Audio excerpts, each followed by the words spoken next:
button. What? Now I pushed the right button. That Wake me up when explains Sleepaway sirens. Camp ends. Wake me up when it's over. It never ends. Never. I know. I still got 2 more movies to watch. 3. Oh, he already 2. watched 3. 1. Everyone thinks because you're a zombie, you don't know good coffee. Well, they're wrong. There's only one brew that gets my seal of approval. Deadly Grounds coffee is my guilty pleasure. The aroma is so intoxicating. It brings all of my neighbors out of the woodwork. Deadly Grounds coffee. Coffee to die for and zombie approved. It's good to get a little deadly. Use the front door! Oh, they're so disgusting.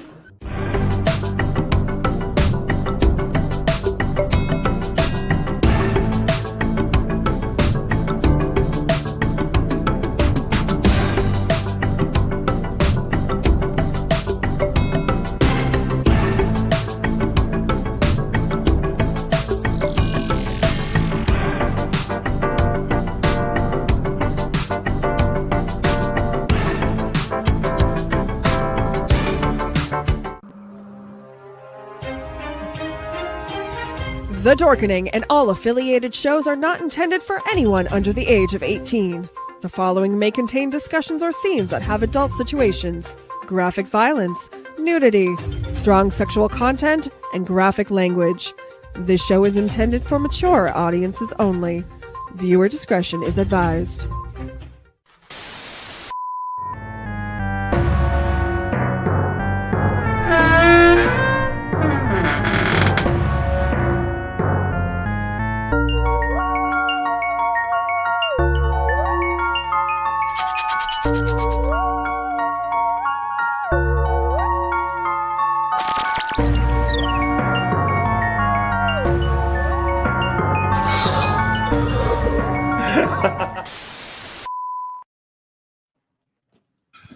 Hello and welcome to the Tomb of the Terrible.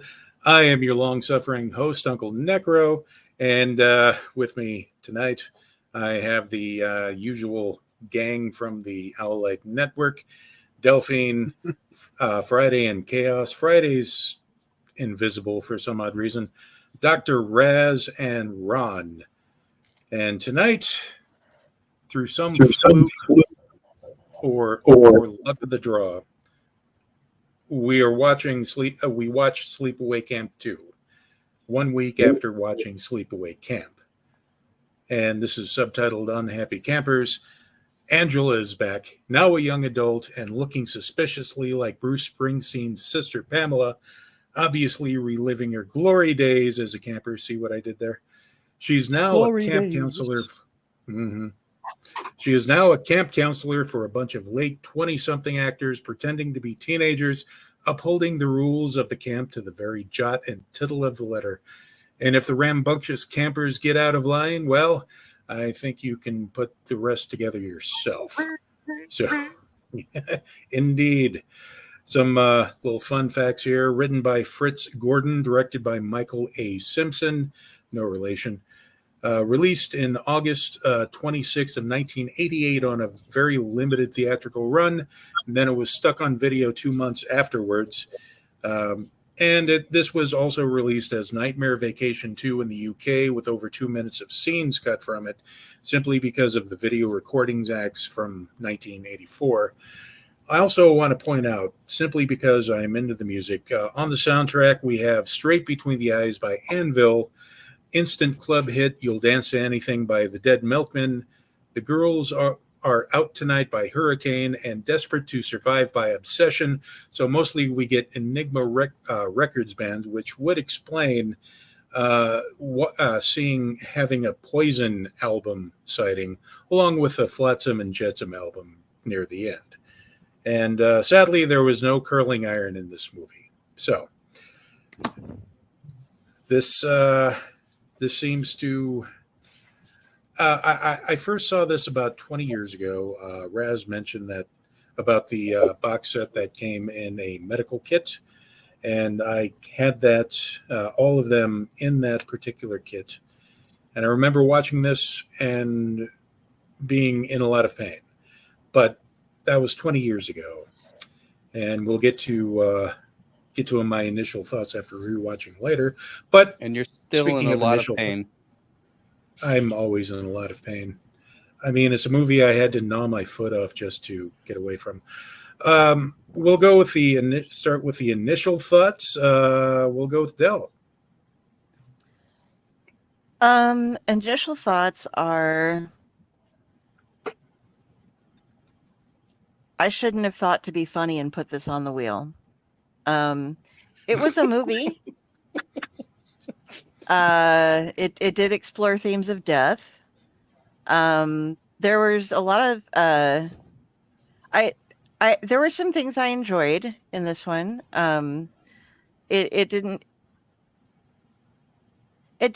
sit as bad with me as the last one did, even though I wouldn't say it was a much better movie. It didn't try to be a much better movie either. So that's part of where I'm like, okay, I mean, as long as it admits that it isn't trying to be, anything more than it is, it's just a sequel to a B movie, then okay, I can dig it. Yeah, it was a campy camper movie. Yeah. Okay. Friday, initial thoughts? Not as bad as I was expecting, and they tried to see how many times they could show one person's chest. And you could take Right. shots to it. So yeah. Yeah, sometimes I was wondering, especially at the beginning, if they knew how shirts worked, because they took a very long time putting it on. So, Chaos, what are your initial thoughts? Oddly enough, I have I'm in two separate minds of this movie. In one aspect, some aspects of this movie, it wasn't bad. But in others, it was holy crap. I'll get more in depth into that when we get closer to the rating system. Okay, fair Yeah. enough. All right. I just now thought we need that sound clip from Family Guy where Chris is going, boobies, boobies, and because that's what this movie essentially is. Yeah. With the script, we need boobs. Have This is such sights to show you. right. Raz, what were your initial thoughts? I'm presuming you've seen this many times. Oh yeah, tons of times. Before I tell you my thoughts, I just want to say real quick. Oh, I'm a happy camper. I love the summer sun. I love the trees and forest. I'm always having fun. Oh, I'm a happy camper. I love the clear blue sky. And with the grace of God, I'll camp until I die. And we did. And we did camp until we all died.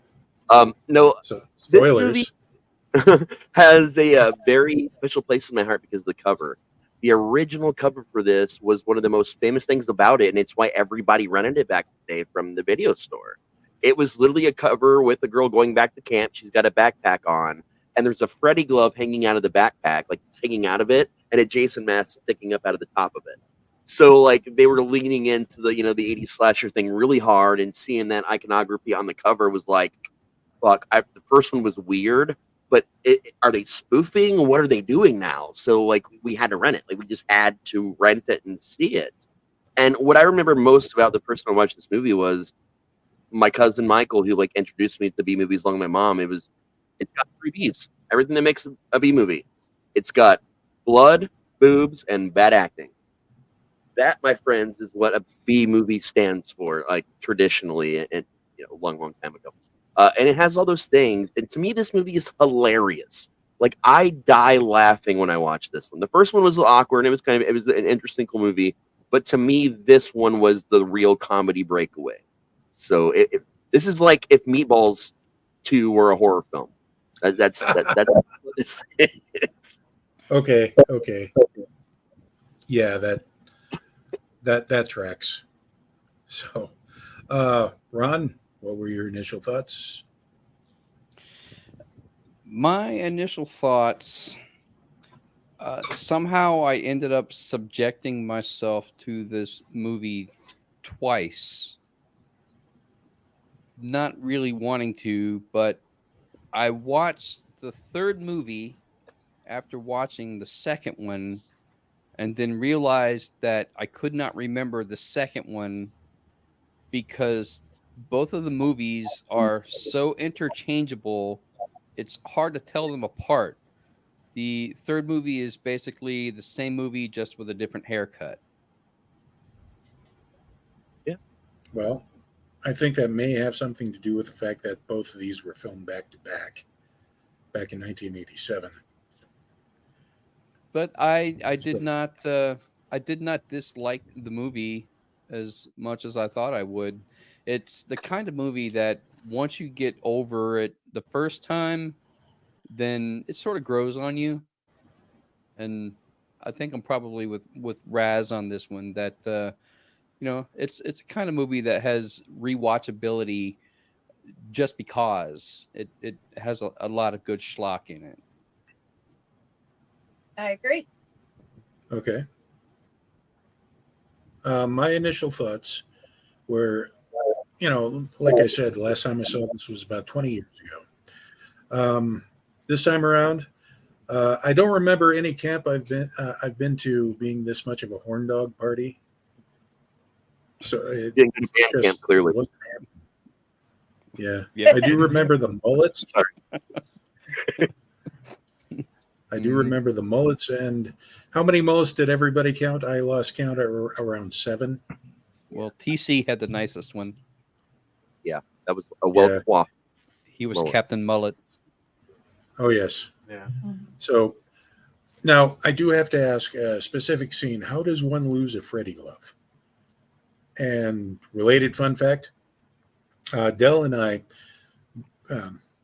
okay, but Dell and I had a high school classmate that was actually constructing his own Freddy knife glove using steak knives, but his father put a stop to it when he found out what he was doing. That was kind of fun. But How do you lose a Freddy glove? Ask a proctologist. Ew. Okay, so there's a mental image I'm going to need some mental floss for. Thank you. I guess I should have asked on the offset, how many people was this your first time watching the movie? Okay. And is Friday raising her hand? We can't see her. Yeah, we can't see her at all. Okay. Oh. Here it is. Invisible. So It's the green. Yeah. okay, fair enough. That arm disappeared. Yep. So I was hoping if I yeah. and get a little more, you pop back in the frame. So Raz, how many times have you seen this altogether? Do you remember? Oh my God, more than 20. I promise you. Like, this was Okay. Sleepaway Camp was one of those series you could throw on, have some drinks, smoke a lot of weed, trip some balls, and just have it on the background and chill and like just look and laugh constantly. Like, this and the Evil Dead franchise probably got played more at parties and hangouts than anything else.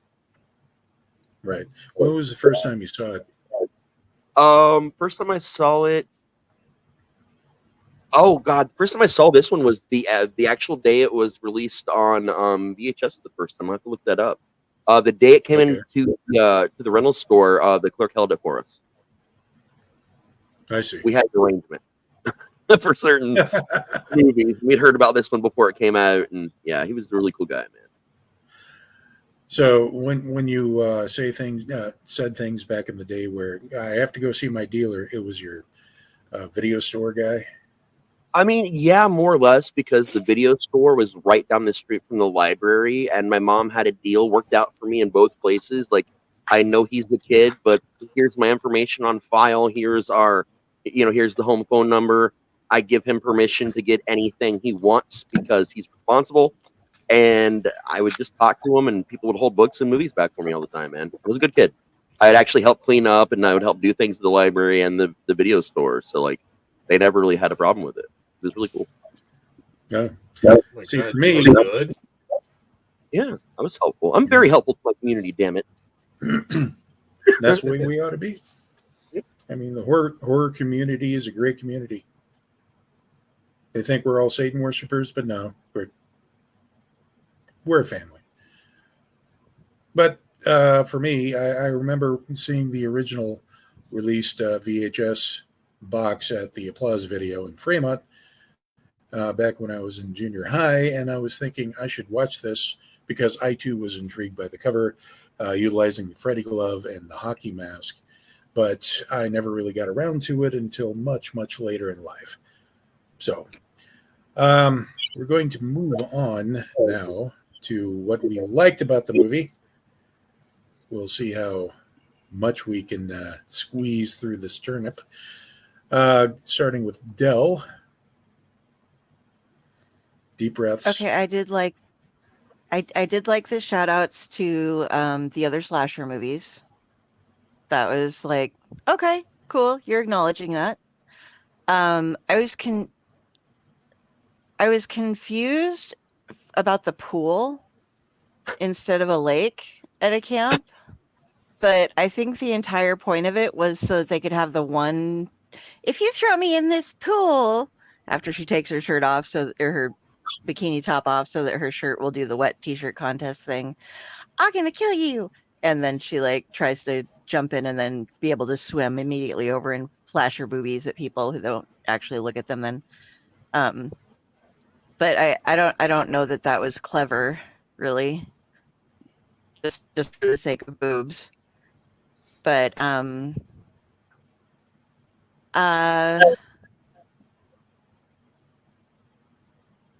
else did I like? I should think about this before I come on the show. I just watched it earlier. I've had a really shitty day today, so it's been like super busy. This was like the cherry on top, wasn't it?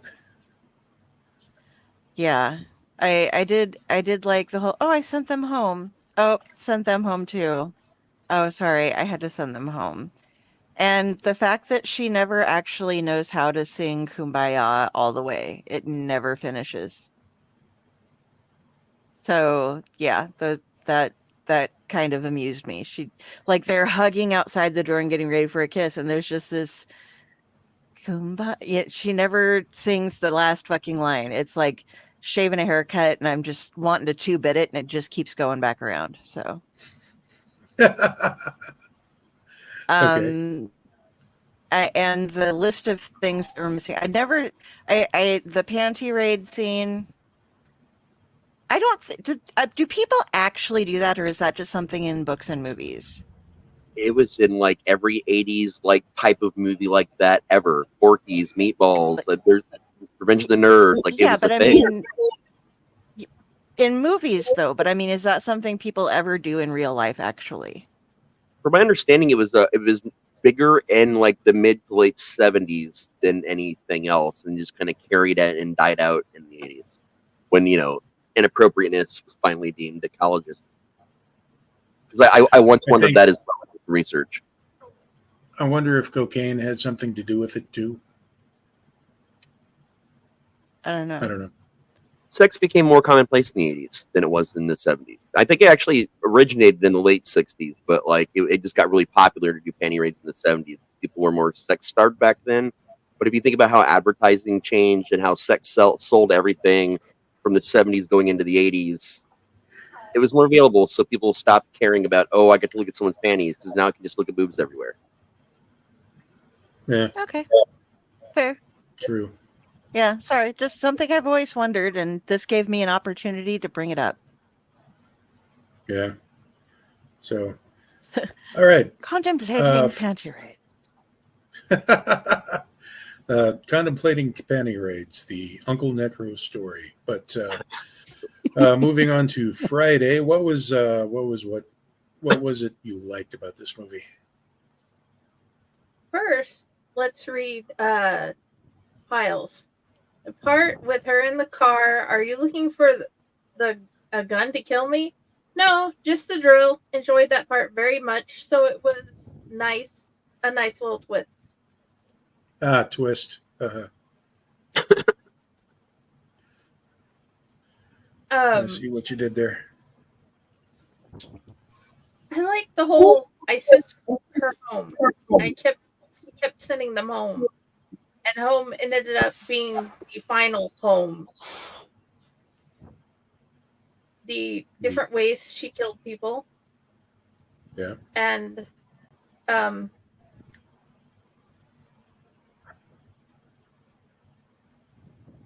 yeah, generally that.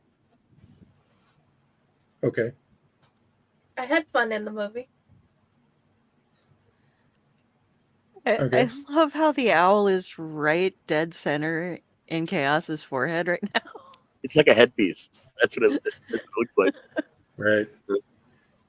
Oh yeah, mine is right next to Jenny's head. You are Owlbear. Speaking of chaos, what was your likable things about this movie? What I liked about the movie,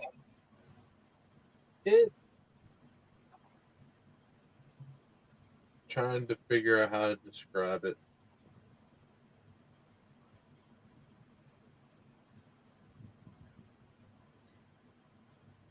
Well, he's thinking. Then it got better because the next part was all the pieces on all the parts that were missing. The drill was on that along with the car battery. And the car battery does come into play later on. Yes.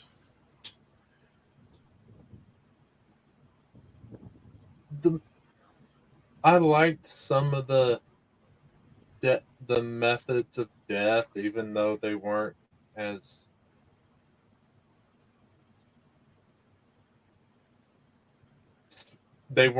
really scary at all.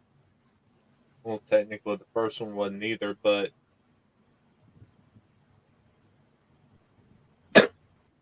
Yeah. Anything else? I mean, fair enough.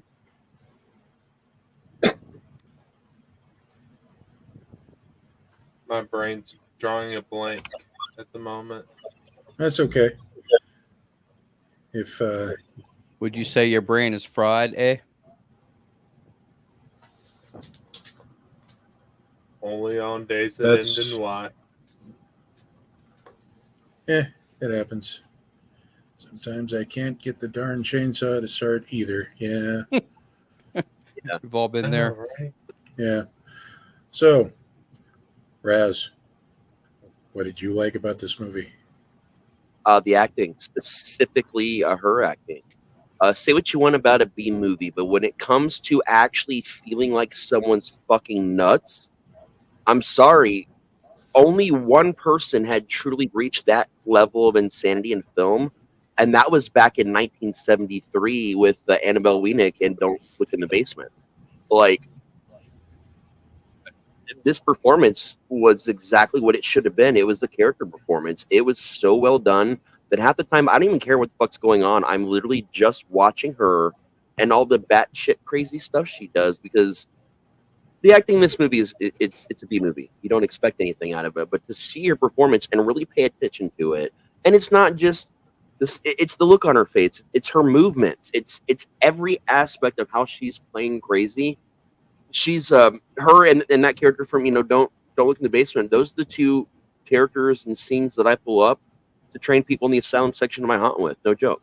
Like, this was an amazing performance from her. This was one of the most solid and believable B characters ever performed. Maybe not written, but performed, because she definitely outperformed the script that she was given. And that, to me, is the real takeaway of this movie, that characterization. Yeah. Okay. So Definitely agree. yeah, definitely agree with that. But Ron, what did you like about this movie? What I like most about this movie is the fact that they solidified Angela's character a bit more than what they did in the first movie, where they saved the twist until the end, and it felt like it was contrived. I think I said in the last episode that the twist was contrived, like they were tacking it on the end just because they needed a twist. And oh, well, here's a good twist, but there's not really much clues or storyline or anything that would explain that. And then you kind of have to go back and rewatch the movie to figure out, okay, well, I guess that makes sense a little bit. But in this one, the movie was a lot more coherent than the first one. I felt like the writing was better overall with the storyline. It was a lot more coherent than the first movie. And they set up a backstory for Angela to make the character a little bit more concrete. So now you know she's had the full-on sex change. She's now fully female. You know who the killer is straight from the beginning. There's no question about it. So it's just a matter of what's the creative way that she's going to come up with to kill the person this time. And I am with Raz on the acting, or with Pamela Springsteen's acting for this character. She's perfect for the role because she is so incredibly deadpan. Very rarely shows emotion, and when she does, it's not like true emotion. Like she's just affecting it for that particular situation. And she even tries to pull off a couple of one-liners, whether they're funny or not. She just delivers everything with such deadpan that you can see that, you know, she's completely sociopathic. What they don't really explain much, and even after watching the third one, there's still no explanation, is why she felt compelled to kill in the first place. No explanation is given in the first movie. No explanation is given in the second, why she felt compelled to kill. And there's no explanation in the third either. She's just completely devoid of emotion and sociopathic. So she's a killer of opportunity, and she doesn't put a lot of thought into anything. She's just has this skewed set of morals. Morally, she thinks that she's in the right, but then she's killing everybody. So what would that be, like chaotic good or neutral evil or something? I don't even know. Chaotic evil for sure. Chaotic evil. Yeah, she does explain her motives actually early on. She wants everybody to have the best camp experience ever, and anyone who tarnishes the camp reputation and experience for other campers needs to die. Yeah, but why? Why is she so dead set and gung ho on that? It's psychotic focus. No reason. We don't need to know, kind of a thing. Just it's what it is. I know. So that's what I mean. They never actually explain her mentality behind it, but it just goes along with her whole deadpan character, and she acts it perfectly. All right. So, moving on here, what I liked here is I do have to admit that Pamela Springsteen, I do agree that her crazy is a very infectious crazy in this movie. She's no Felicia Rose. However, she wasn't trying to be Felicia Rose. So, and at least everybody was acting like this, you know, this is just a cheap horror flick, a cheap sequel to a slasher. Let's have some fun here.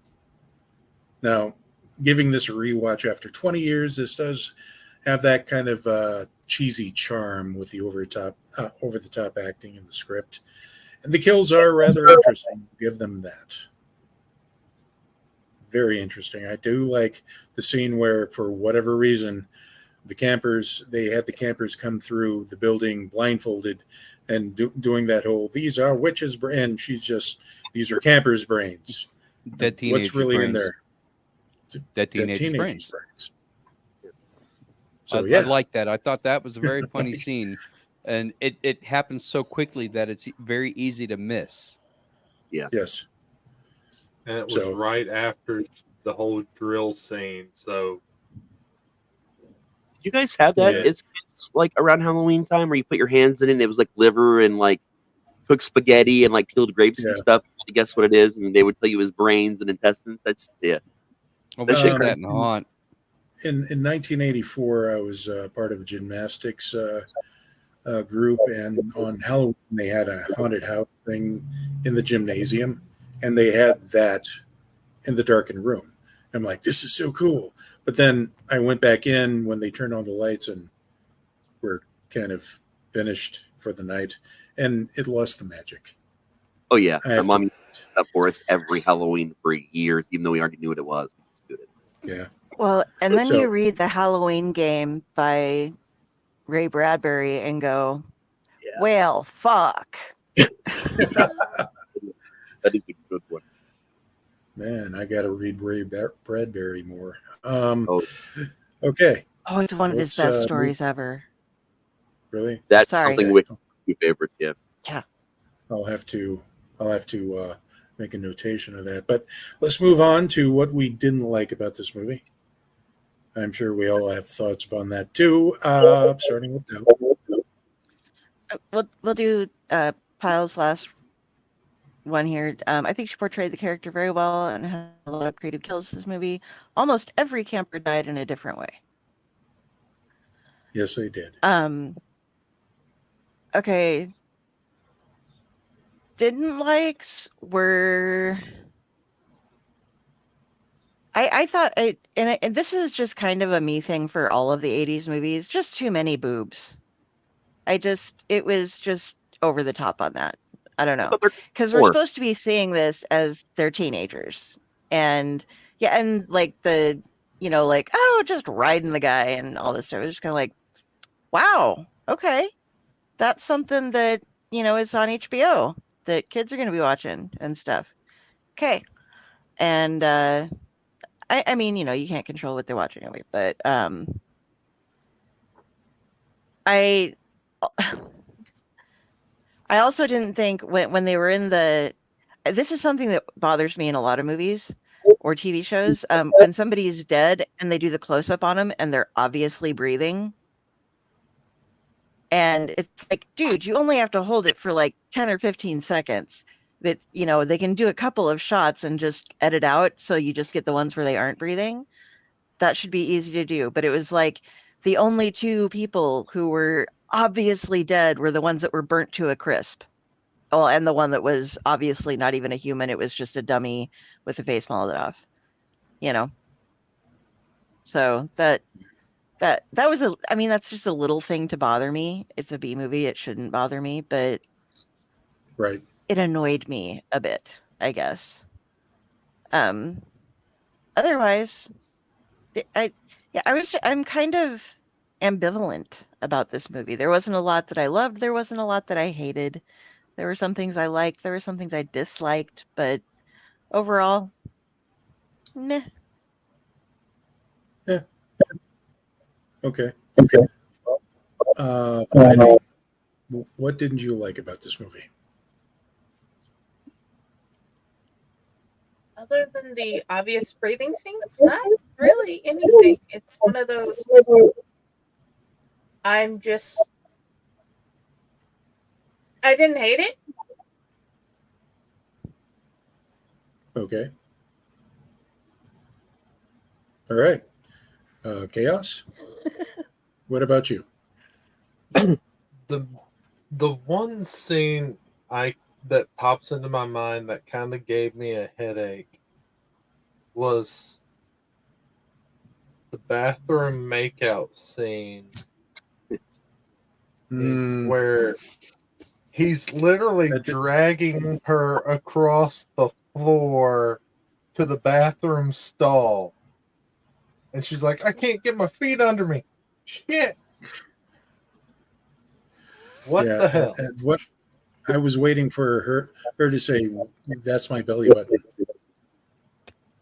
Wrong hole. Yeah.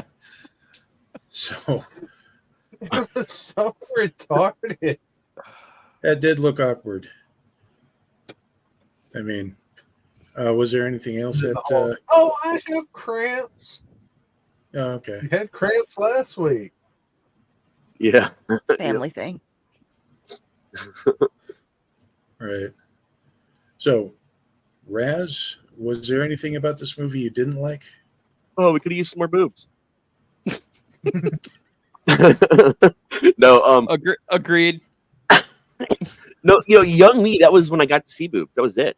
I got to see boobs in movies because I was allowed to watch any movies that I wanted. So there was no covering of the eyes. It's just the movie. It was a normal thing. Like mom didn't make a big deal of it because she thought if she made a big deal about it, it would, cause more issues.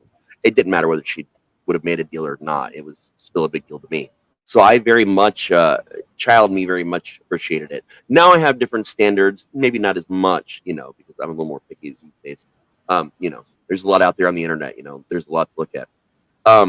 But no, like for real, like there wasn't really a lot I disliked about this movie. This is not a 10-star movie for me, obviously. But at the time, the film history of this is movies didn't sell without boobs. And this isn't me joking around. You couldn't get B movies greenlit with studios without a certain percentage of nudity. And this still existed all the way into like the mid-aughts. Like where literally small indie films would not get the green light, and they would give you a percentage of nudity that you needed to reach.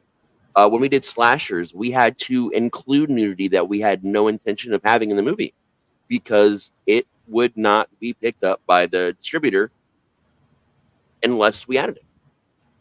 And this is a thing a lot of small productions face that people out there don't know about. And back in the 80s, it was even more hardcore. Actually, 80s and 90s was really bad about it because horror was not a big genre.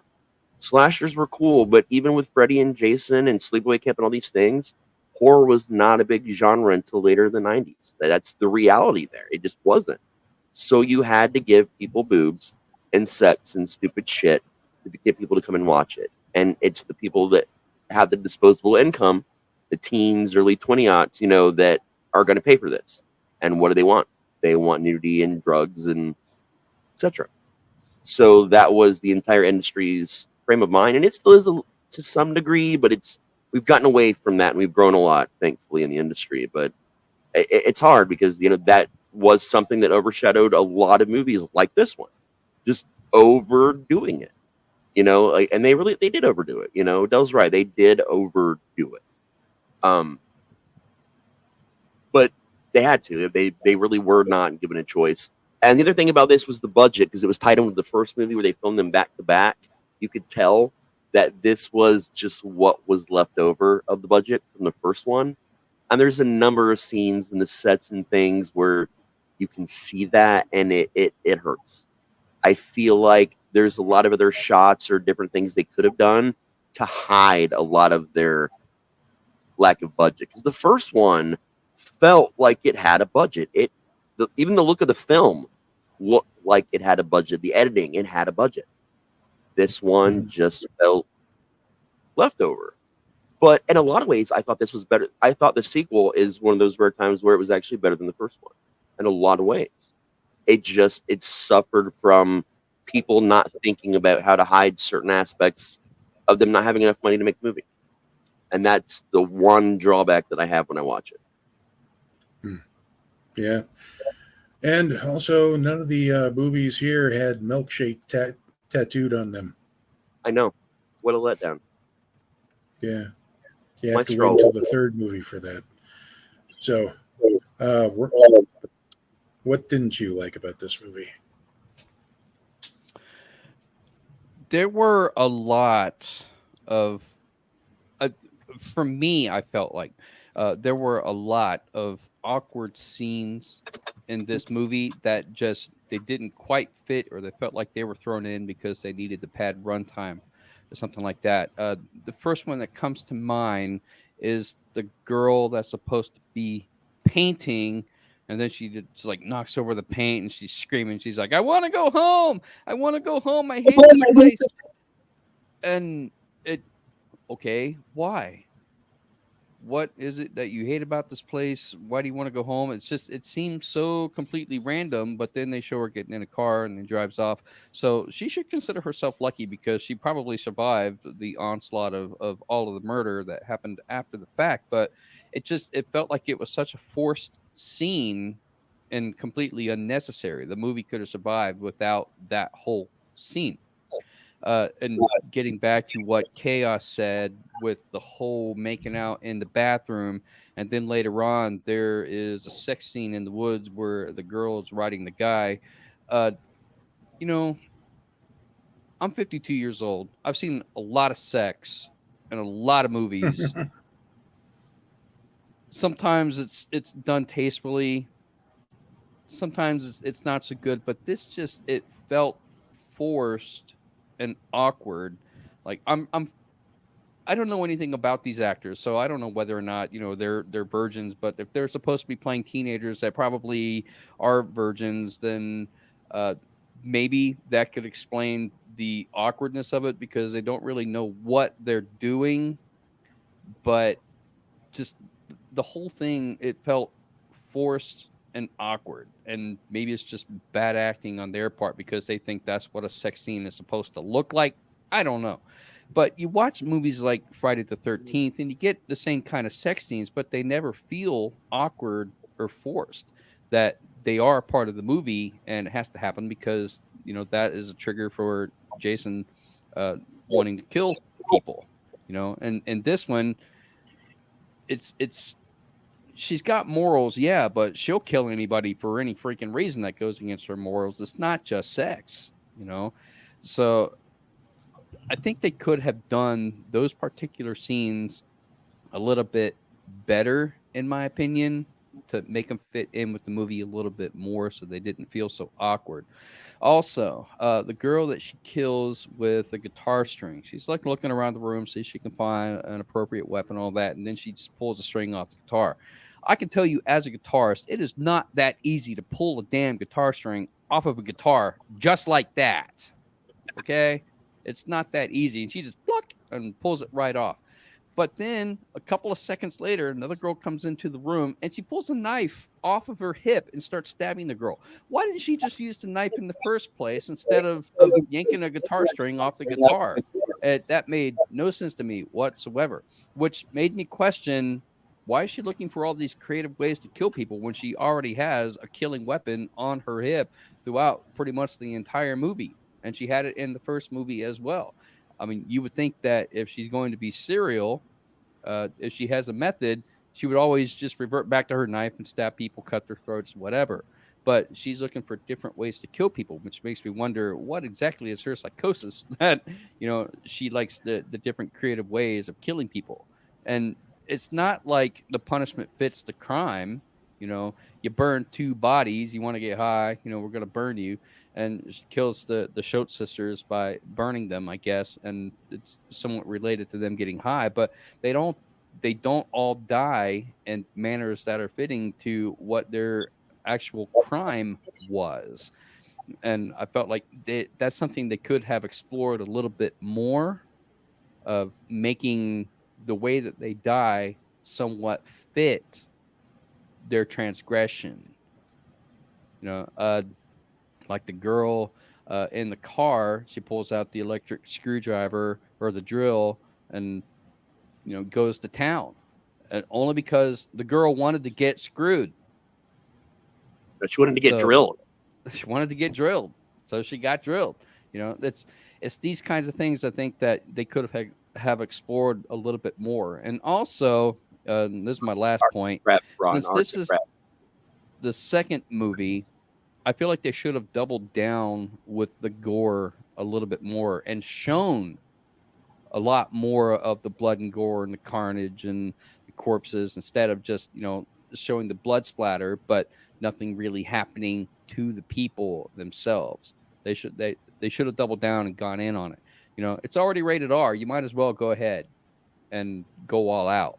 I mean, maybe they didn't have the budget for it. I don't know, but I would have liked for them to have doubled down on the gore a little bit more and actually shown much more graphic scenes.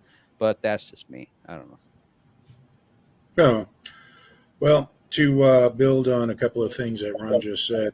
One, the sex scene, I would have to agree. It seemed awkward, but it looked more painful than anything, the way they were acting it out.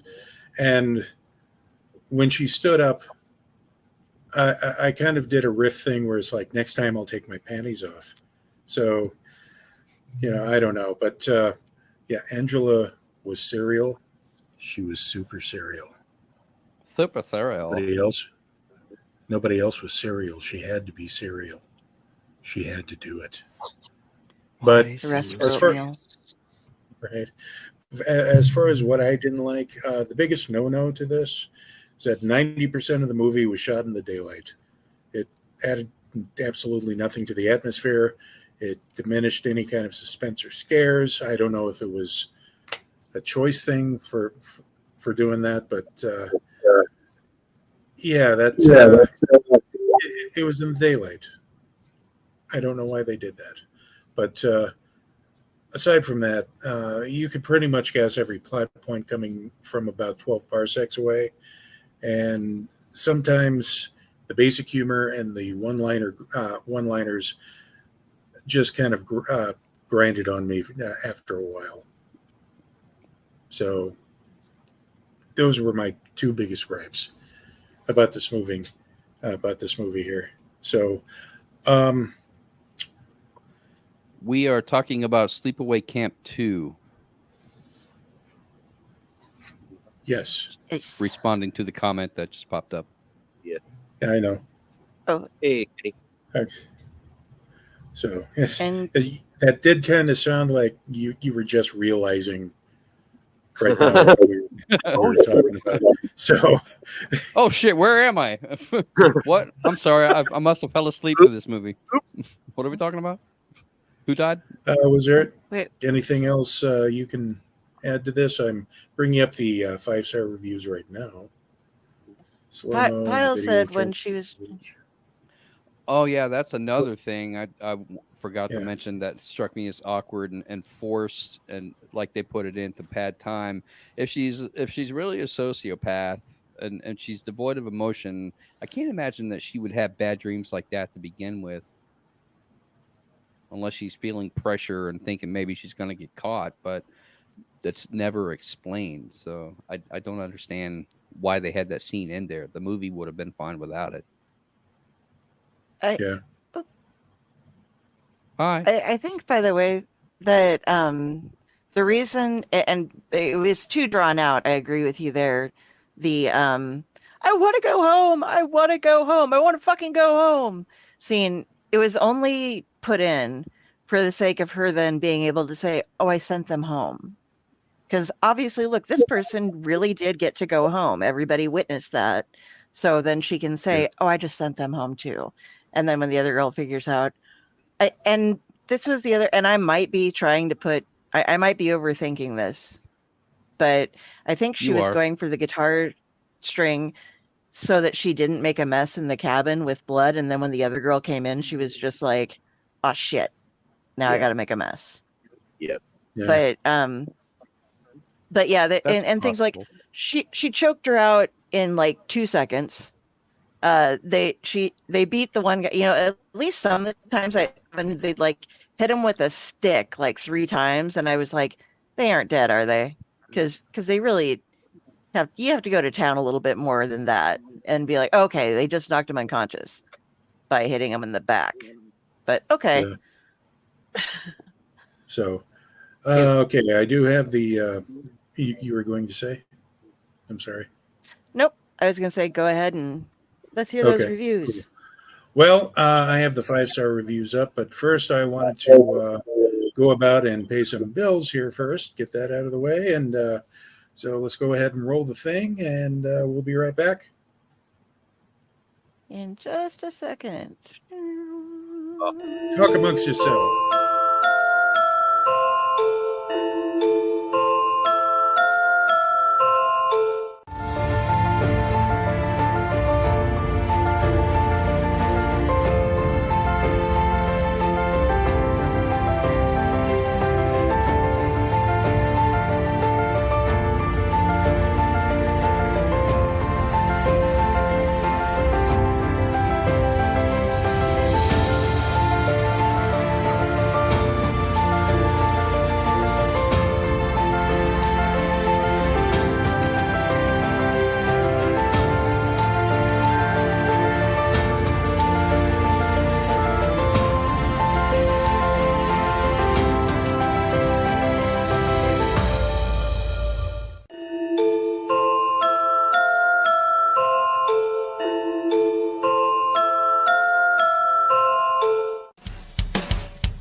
Greetings and shabibans. We are the Retro Reductibus Cephala Podcast, a long-form bi-weekly show that celebrates all the things that made growing up awesome. Yeah, that sounds good, but I don't know what all those words mean. I think what Parasite Steve's trying to say is that on Retro Reductibus, we explore a range of retro goodness, from toys, video games, and movies, to cartoons, and even snacks and school lunches. Oh. And we do it all with a positive spin, a slew of killer guests, and some very adult language. And you know what else is cool? No. This crazy show is part of the Door King Podcast Network with new episodes every Tentacle Tuesday. What's that? And if waiting 2 weeks for a new episode gives you a sad, know that we drop bonus episodes all the time, like the off-format Crow's Nest and an interview series we call The Brig.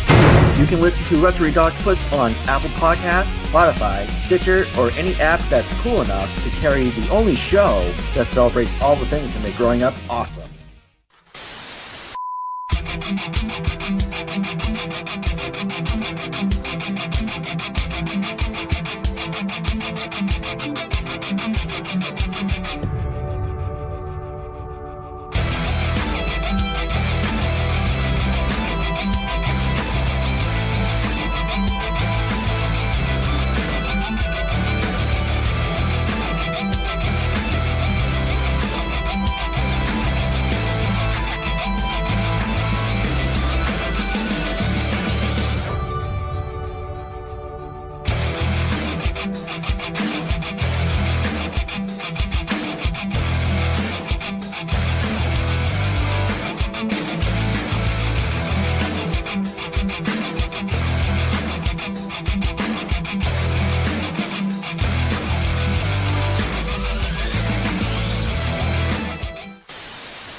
And welcome back.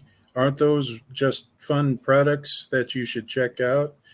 So anyway, we have the 5-star reviews, but first I believe Chaos had something to say here. Yes, it was about one of the things Ron brought up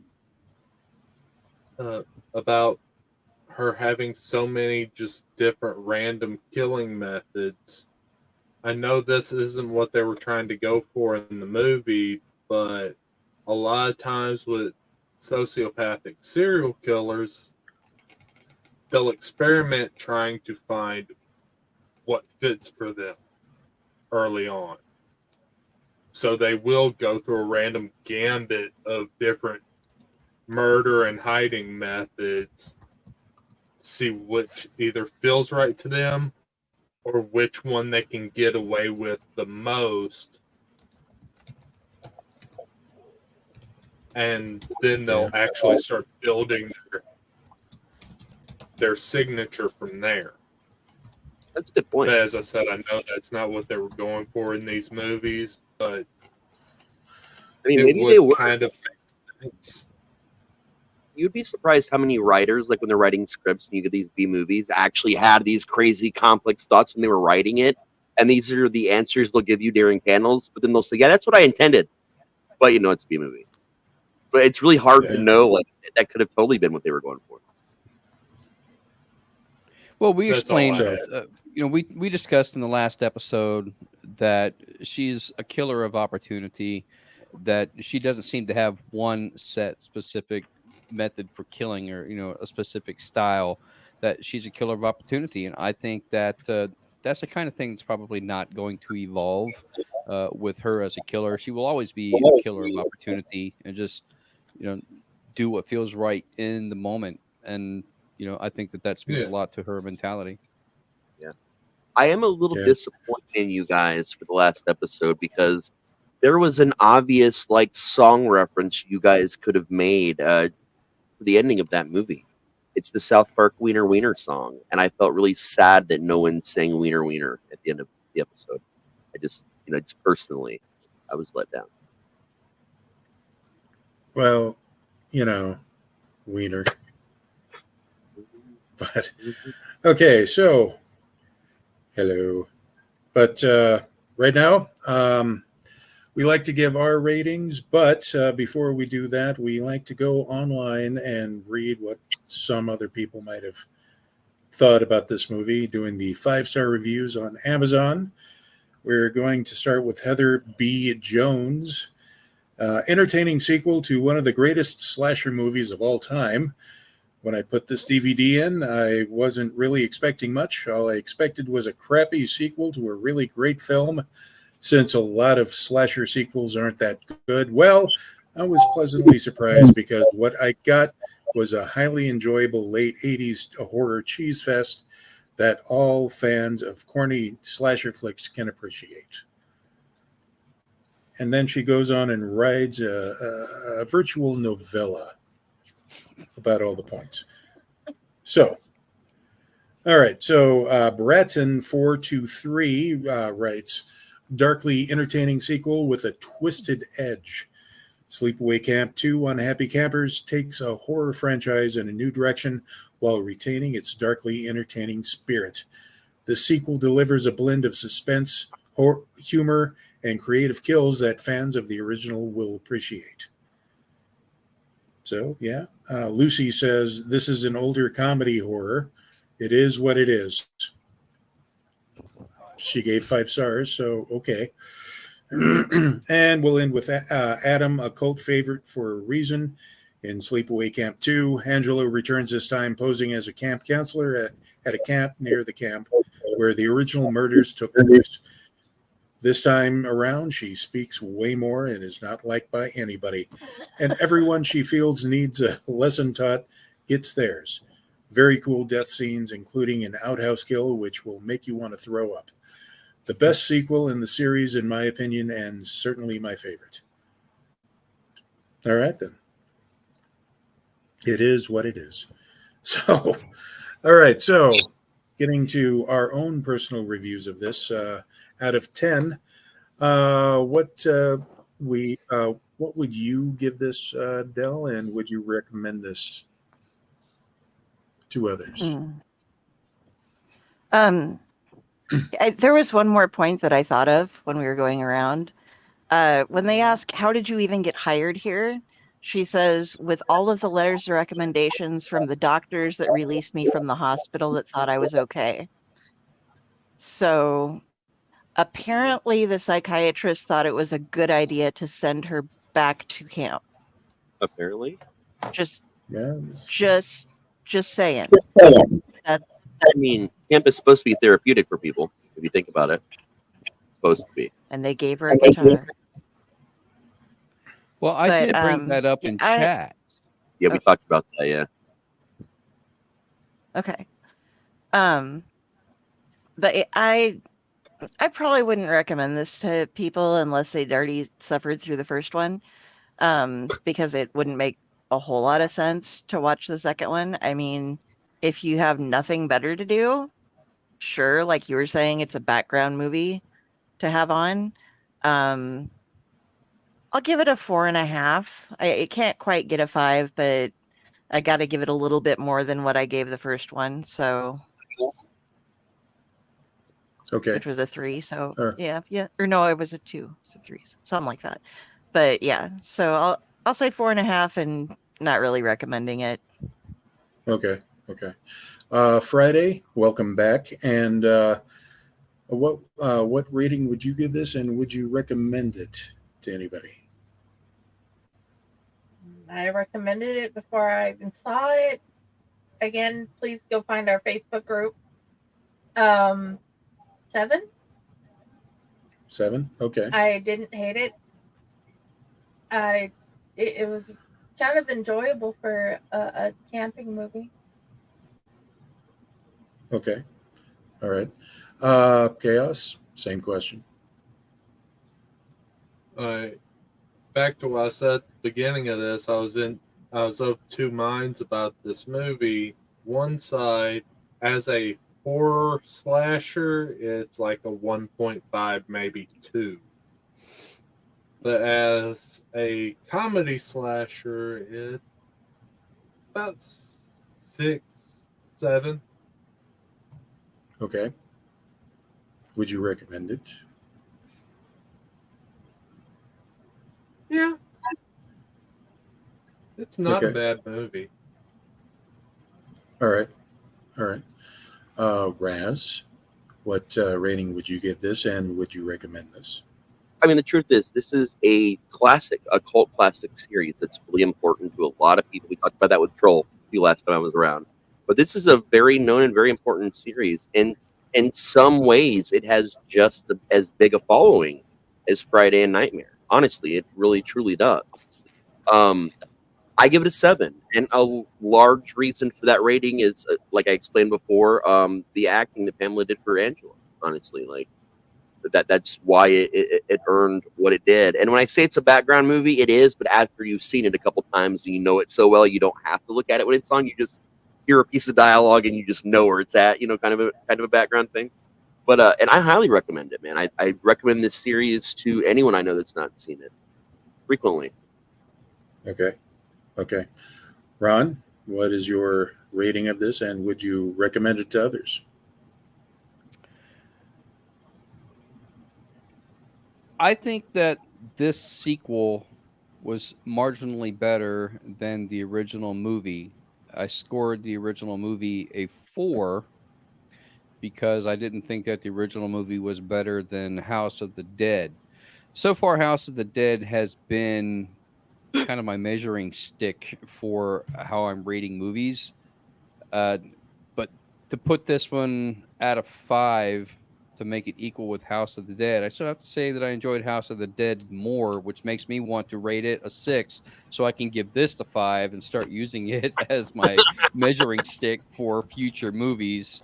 I just don't think that I can give it as high as a 7 because I am a diehard Friday the 13th fan, and those rate really high on my personal scale of slasher movies, and this is nowhere near that. So I would say it's a pretty good solid 5. And as far as recommending it, I would only recommend it if you're gonna do a back-to-back-to-back marathon of Sleepaway Camp. Just get 1, 2, and 3. Pull out your popcorn, get out your alcohol, set up your drinking games, get all your friends over. You're gonna do it upright and just shoot all 3 of them at the same time. Just do them back-to-back-to-back. Make a full night of it, and that's how I would recommend it. Okay. I totally agree with that. And I've done that a couple of times with a couple of people. They no longer are my friends. But as for me, I was going to start out by giving this a 5 out of 10. But during this discussion, I kind of bumped it up to a 6. Now, this is a needless sequel that added really nothing to the story of Angela other than being a mindless 80-minute beer and pizza horror flick, though it wasn't as painful as I remember, and I did enjoy quite a bit more than I did initially 20 years ago. Would I recommend this? Yes. Mostly to friends that I know would revel in the MST3K approach to watching movies. Make it a lot more fun. And absolutely. Of course, beer and pizza. But before we and lots of boobs. But you went that away. But it's cold out tonight. But before we get to what we're going to be teased at with next time, boobs. Did you know that? Hopefully, boobs. Yes, snack trays I like to call them. But did you know that we're all in a book? We've all been published. The L Light Menagerie. It's out now. For the price of coffee at Starbucks, you can get this and be entertained for hours. There's some great stories, and even I'm in there. So, they, have a bit of a bell curve for some of the authors. Myself, and everything that you pay for this. And everything that all the proceeds go to pro literacy, because every adult has the right to literacy. I wanted to point out something. I got a really cool picture I want to share with you guys. Our book was done in a pretty major convention. Mm-hmm. This was at was it Nikon? Yeah. Stephen Simpson actually saw this on a table. Our book's right there in the middle row, far right, if you guys are looking for it at home. But to see the fact that our book was actually at a convention, if you look, there's more than one copy on that table. There's at least two, which means there's probably some underneath the table. But like, I've never been a part of a book that was at a convention that wasn't one of mine that I was selling. Like, so to have this representation, dude, like that like really, I don't know, that made my whole fucking month. I'm gonna be honest, man. And thank you, Steve, for sharing that with us, man. Like that was so cool that you shared that. I wonder how many copies sold. Steve's well, there were taller stacks of other ones, so it looks like ours had gone down a little bit, you know? Yeah. When they do that, they usually bring, the same amount of copies for all the books. So it's all like, even and stuff. But I mean, it looked like it sold. And the fact that it was there, none of us were there, but Steve was there. It wasn't even in the booth he was at, but he saw it. Like, it was so fucking cool, man. That's cool. I wonder if you offered to sign it for them. That would be awesome. That would have been very cool. Like, I'm in that. Yeah. Okay. So, are we ready for the Wheel of the Terrible? What are we going to be tortured with next week? Let's find out. Sleepaway Camp 3. No, I didn't put it on this time. I refused. Thank you. All right. Thank you. Is everybody ready? Indeed. Yes. One, Bad CGI short. 3. Whee! Let's see what we get. Oh, James is gonna be happy. James is gonna be happy. Monos, the Hand of Fate. Uncle NecRo's happy. Yay! I love this one too, man. I've seen this movie so many times, and there's not only an MST3K episode, but also a Riff Tracks live episode on this. I would so recommend either one of them. But if you can try to watch it, just raw back it. Try and do so.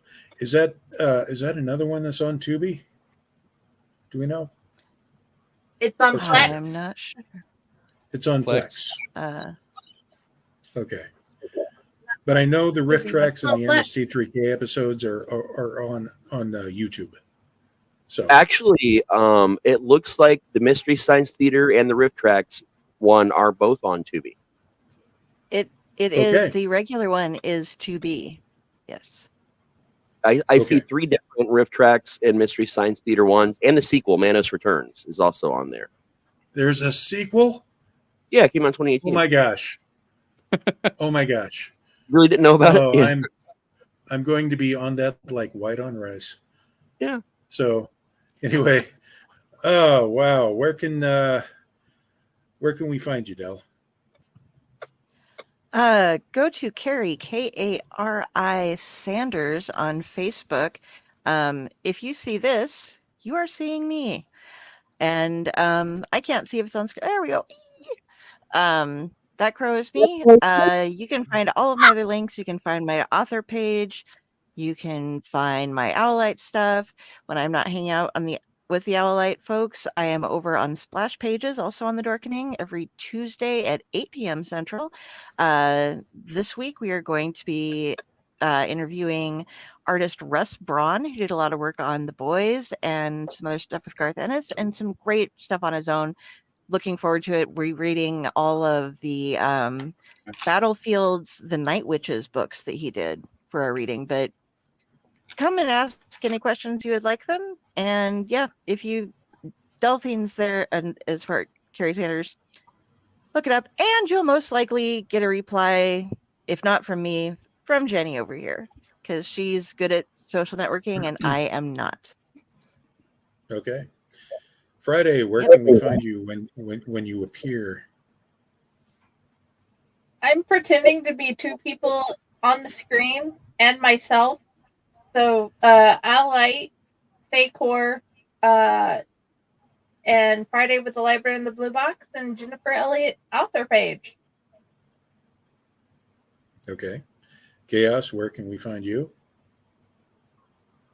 Find her, and if anyone ever stumbles across my Facebook page, if you get implied by anything, it's her. Okay. Absolutely do nothing on my Facebook for myself. Nice. So Okay. it's always her. All right. Cool. Dr. Raz, where can we find you? You can find me at raztslasher.com or pretty much anywhere on all your favorite social medias where you'll be speaking to the #1 Raz cosplayer in the world, Jenny. Yay. Otherwise, you can't really find me much of anywhere these days because I don't even know where I'm at or where I'm going to be anymore. Going through some crazy shit, but hopefully I'll be able to get things back on track pretty soon. But there's something I want to leave you with if I can find it. You know. Just a monster. Just a monster. And I'm giving moms a break for a little bit. You know, moms need to rest. So I'm kind of, I'm chilling out, getting the syrup ready for the pancakes when the time comes. Nice. Okay. Ron, where can we find you? As usual, you can find me on my author page on Facebook, Ronald W Gillespie Jr. -author. And you can also find me on TikTok at Wolf Dojo, WULFDOJO. I am a martial artist by trade, and I sometimes, occasionally, maybe very not frequently put up martial arts related content if you're into that sort of thing. Otherwise, get in touch with Jenny over here, and she can probably forward your messages to me if you can't find me anywhere else. And other than that, I'm waiting for Raz to put out the pancakes. So, I'll meet you at your mom's house. Yep. All right. And I am your humble servant, Uncle NecRo. You can find me on Facebook, Instagram, and Twitter, various blogs, a couple of other podcasts outside of the Owl Like Network. And recently, Dell and I were both interviewed on Friday's podcast yesterday. So you can find that on YouTube and anywhere else you can stream our shows. Otherwise, I'm going to just say thank you for watching and seek help. Bye, everybody. Oops. Oops.